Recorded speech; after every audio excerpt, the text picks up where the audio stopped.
Hello students, today we are discussing a very new concept and also interesting concept.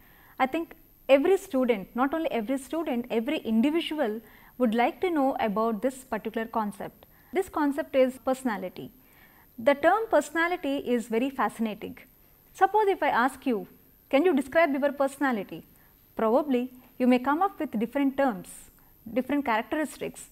These characteristics could be related to the physical aspects, these characteristics could be related to the psychological aspects.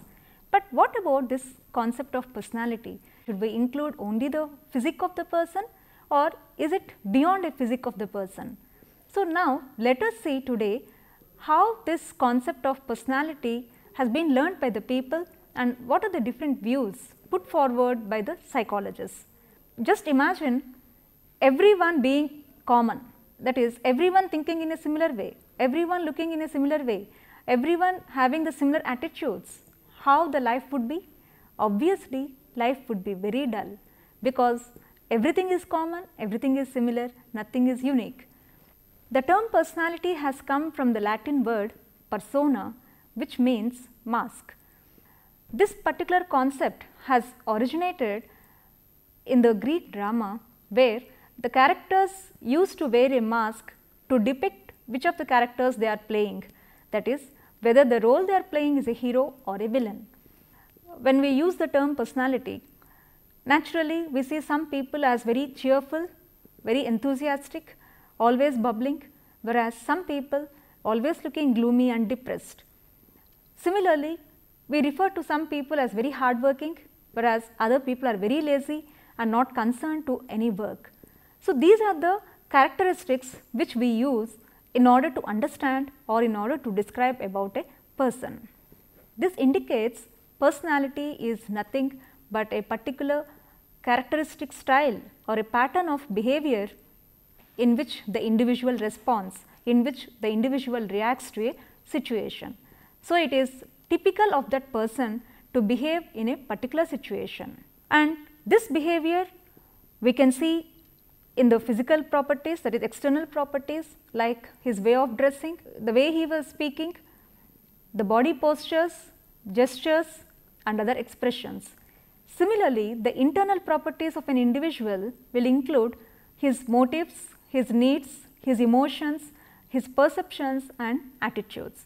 Suppose if I ask you, what do you mean by an optimistic personality? How you try to describe your friend? Naturally, you may come out saying that my friend is always cheerful, always looking at the brighter side of the situation and with a positive attitude. Similarly, if you say my friend is an extrovert, naturally you are referring to the characteristics like the person is always friendly, always trying to be with the people and enjoys the company of the people. So, how they are responding, how they are behaving in a particular way, based upon that you are inferring. So, personality is nothing but a particular way of reacting, a particular way of behaving in a particular situation. When we are trying to infer these characteristics, whether it is an optimistic personality or a depressed personality, an outgoing personality, naturally what is that we are seeing, how we are coming to the conclusions, how we are making the inferences based upon the consistency in the behavior of an individual. Suppose one day he is very excited, one day he is very depressed. It is very difficult to come to a conclusion whether the person is an optimistic personality or a depressed personality. But consistently over a period of time across the situations, if you see your friend or an acquaintance always being in a cheerful mood, naturally you come to the conclusion that he has a cheerful personality. That is, consistency is one of the important aspects to understand the personality of an individual. The another core concept of personality is distinctiveness. What is this distinctiveness? All of us share certain traits, similar traits, just by the virtue of being human beings, but at the same time all of us differ in different aspects. The way we think, the way we emote, that is the way we are feeling, and the way we behave, that is how we are trying to respond. So, this distinctiveness is an important aspect in understanding our personalities. Suppose if you take all the celebrities, why they are distinct from the others?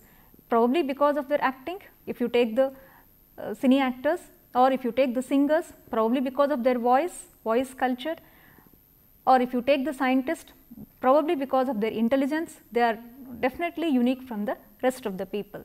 So, this distinctiveness is another important aspect of the personality. Thus, we can define personality in the following way. Personality refers to the stability in a person's behavior over time and across situations, and the behavioral differences among people reacting to the same situation. Personality refers to an individual's unique constellation of consistent behavioral traits. So, we can conclude in simple terms, personality is nothing but it refers to a simple pattern of the behavior of an individual which is consistently seen over a period of time. At the same time, it is the overall description of a person. We never confine only to the physique or only to the intellectual aspect or only to the social aspect of a person, but it is overall description of an individual.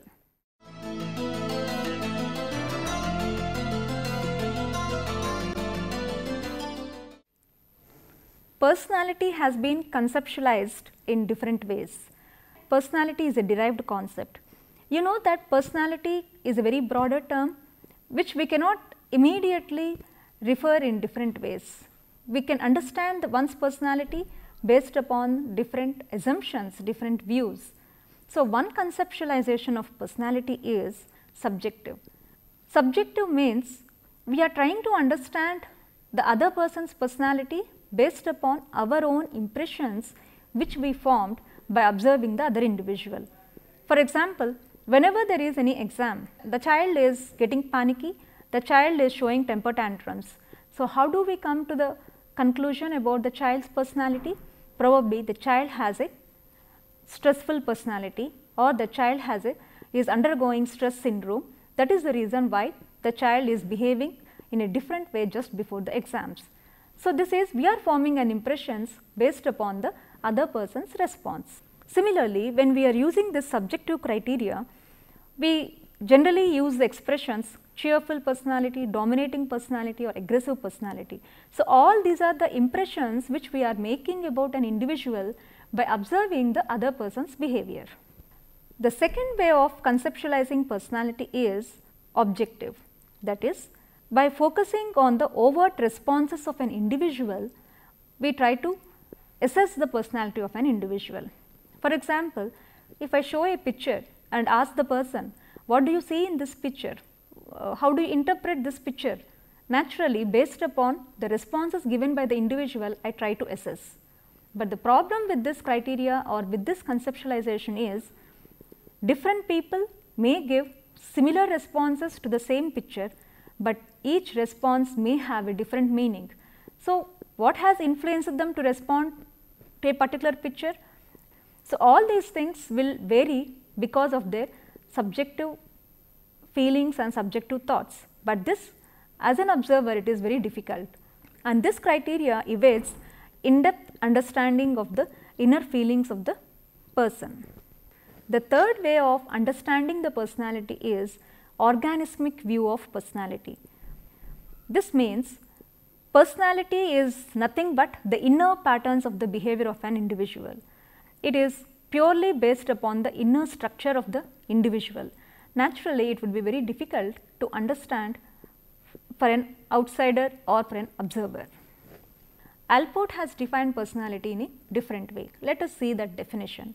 Personality is a dynamic organization within the individual of those psychophysical systems that determine his unique adjustment to his environment. This definition indicates personality resides within the individual. These systems, when we are referring to psychophysical systems of an individual, they are interwoven within the structure. You cannot separate the physique and the psychological system of an individual. The organization of personality is not static, but dynamic. That is, you cannot say that personality development has stopped. Even in the late 80s, we can still say that personality is developing because the person's maturity level might have increased.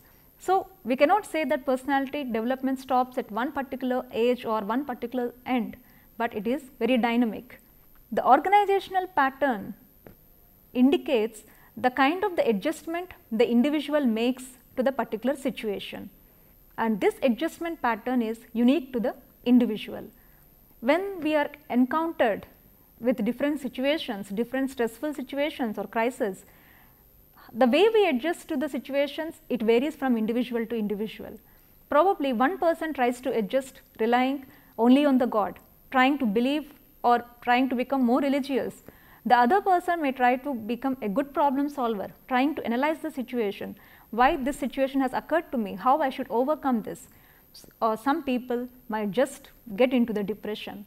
So, these are different ways of trying to adjust, and these things vary from individual to individual.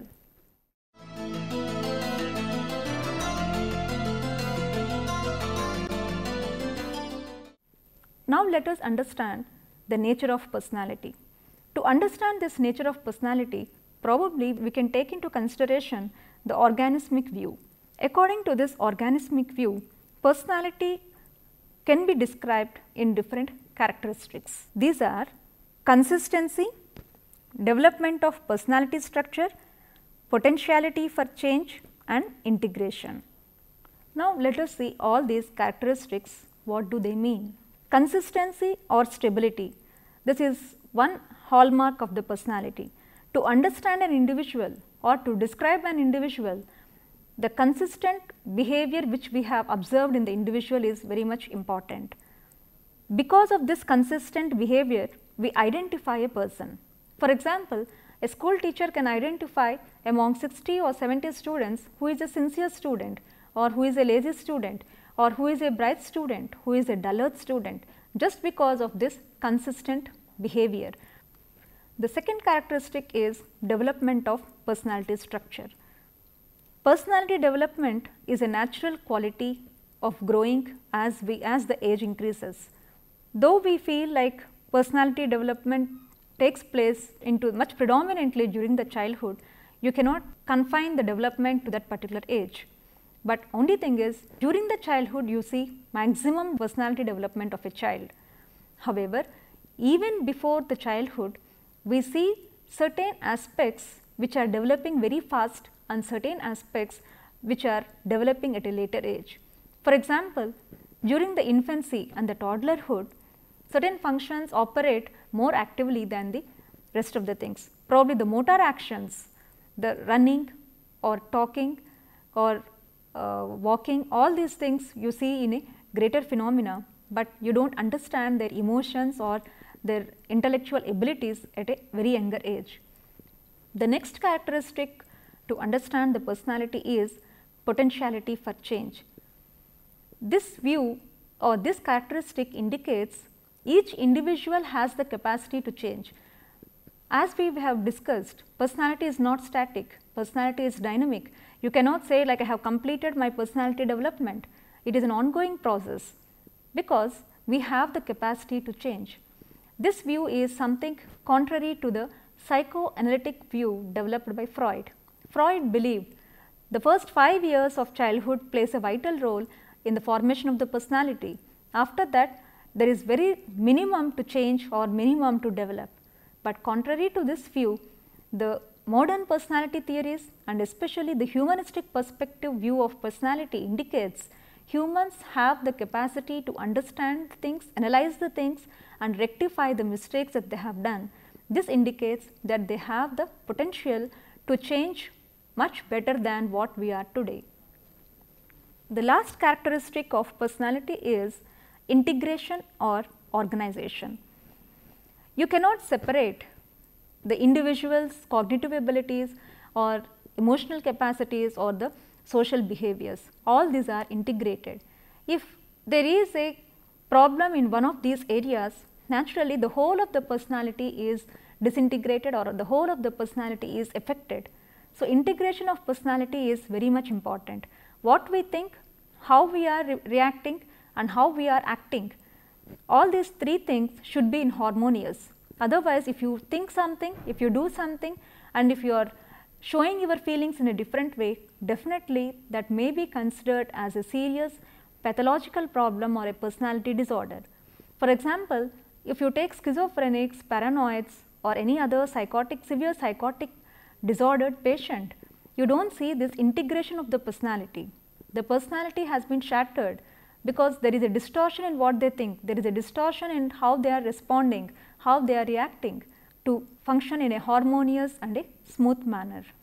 Thus, we can say that personality is an all inclusive concept. All the characteristics which we have described, which we have discussed just now, all these are equally important. Based upon these characteristics, we can define personality as an organized, consistent and general pattern of behavior of a person across situations which help us to understand his behavior as an individual.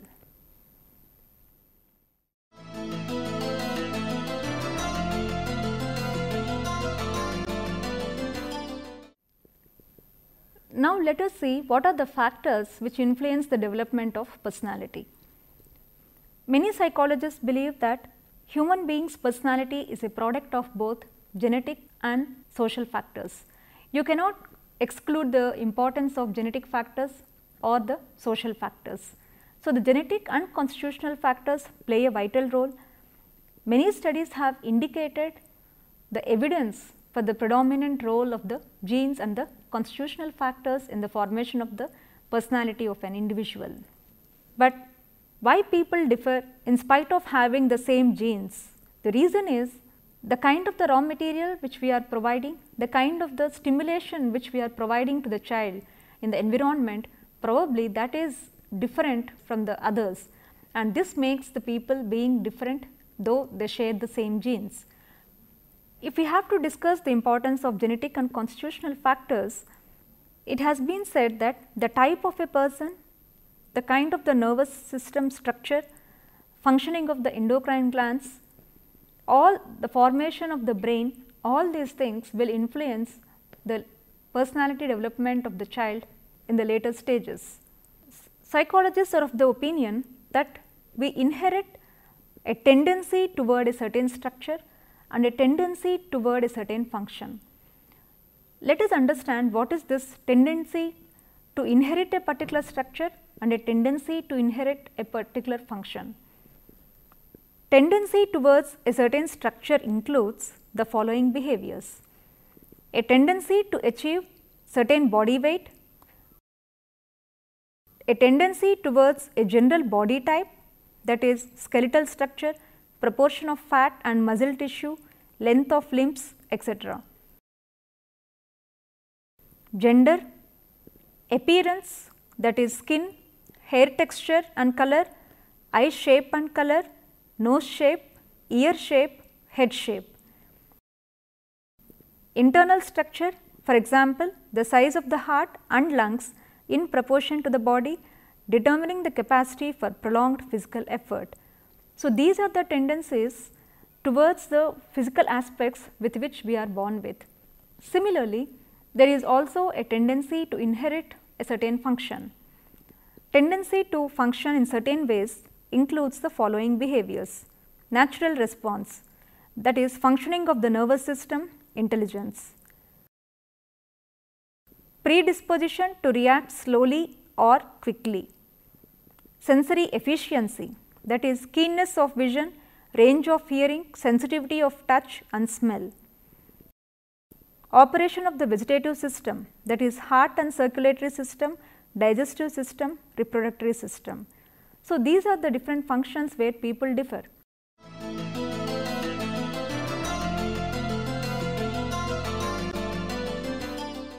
Next comes the environmental factors. The importance of environmental factors cannot be minimized. Even before we are born, when the child is in the mother's womb, when we say the prenatal environment, that prenatal environment also influences the development of the personality of the child.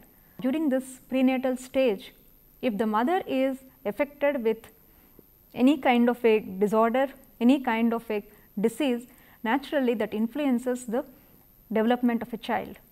Not only the diseases, it could be lifestyle, the kind of the diet that the mother takes, the kind of the lifestyle that the mother changes definitely influences the temperament of the individual when the child is in the mother's womb.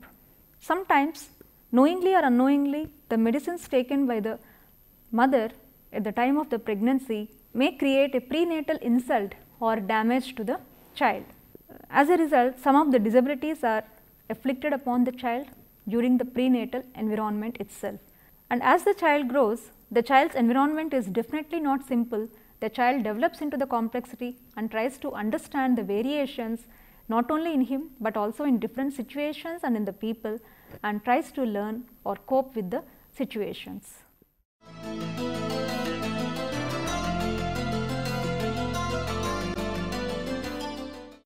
Now, socio-cultural factors.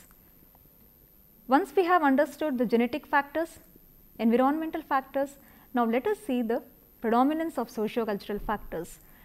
The moment we say socio-cultural factors, society influences the development of an individual in different aspects. And when we take a wider society, within that culture becomes another subset. Within the same culture, different subcultures also tries to influence shaping the personality of an individual. So, the society in which we are born, the culture in which we are, the norms, the rules, the regulations of the society will definitely influence in the formation of the personality, the way we think, the way we develop certain attitudes, and the way we are responding to the situations.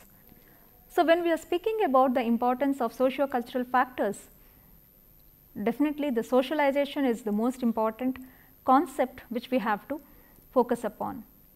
This socialization is nothing but transforming a biological being into a social being. When we are born, we are just a biological being. We do not have except the basic emotions, not beyond that.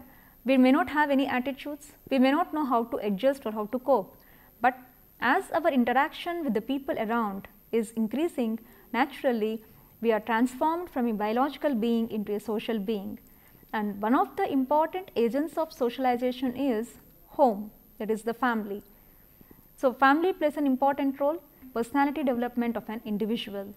Especially in the family, it is the mother, father, other significant people tries to influence the personality of an individual. And when we are referring to the family, the importance of the family, naturally you cannot undermine the child rearing practices adopted by the parents in that particular family. So, different people follow different child rearing practices, and that has influenced the formation of the personality in different ways. Many researchers like Benedict, Baldwin, Mead have indicated that child rearing practices, child rearing methods, parents' expectations, the way they are handling the child, all these things may influence the child in a positive way or in a negative way. In certain cases, unfortunately, the faulty parenting practices were leading to the development of a personality disorders in that particular individual.